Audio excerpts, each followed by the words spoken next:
President's Energy Plan, Dr. LSharpe.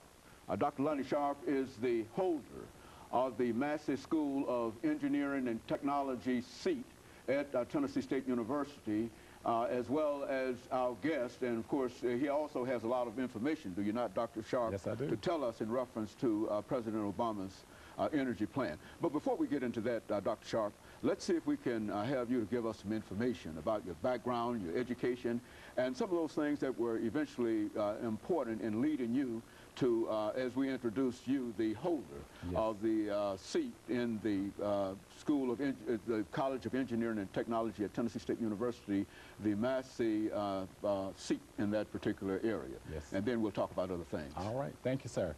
Again, my name is LSharpe, and I'm the eldest son of LSharpe and Lillian Sharpe.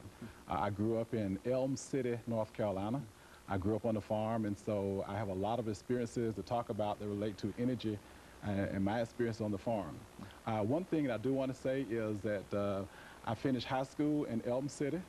I ended up going to college at North Carolina A&T State University in Greensboro, North Carolina, where I received my BS degree in mechanical engineering. I left there to go to NC State. I was on a special program to get my master's degree in 1 year through Western Electric. They called it OYOC, 1 year on campus. And so I did that. I finished my MS degree in 1 year at NC State. And then I decided that I want to go off and to become a professor. So I went to the University of Illinois, where I received my PhD degree in mechanical engineering. After receiving my PhD degree in mechanical engineering, I was in a special program to go back to North Carolina A&T as a professor. And I went to North Carolina A&T, and I served at A&T in engineering for 20 years before I moved to Tennessee State University. While I was at A&T, I started as an assistant professor, worked my way to associate professor, full professor, associate dean of engineering, and eventually dean of engineering at North Carolina A&T. So when I moved here in this position called the Massey Chair of Excellence. It's a program funded by the Department of Energy.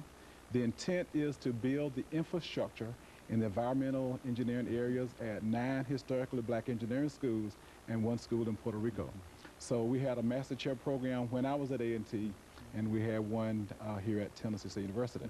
So I came here to Tennessee State University in the position called the Master Chair of Excellence that's funded by the Department of Energy. So the intent really was to put in place an endowment. So you cannot endow university funds, so you cannot endow federal funds, I should say. And so the university was asked to put in place these positions at these 10 institutions. So I'm glad to be here at Tennessee State University.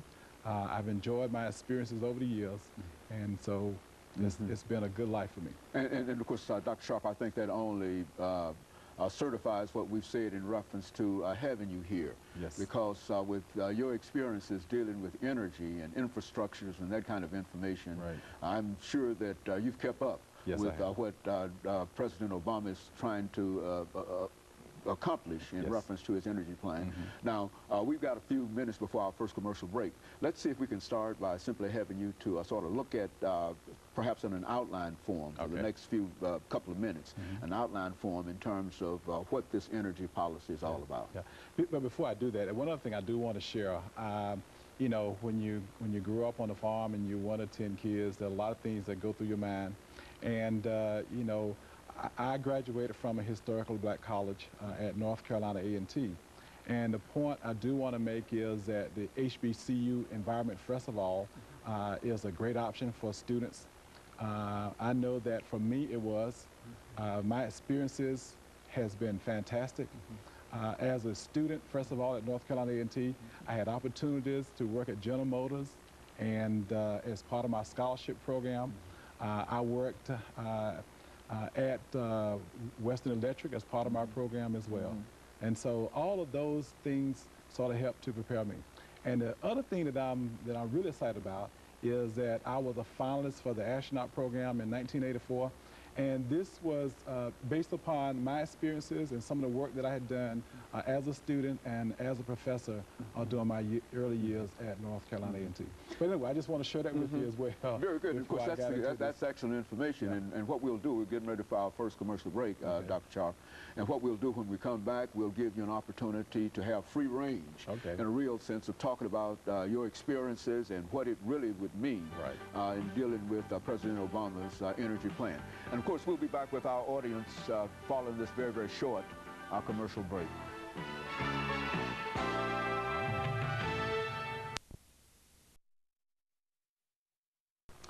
The top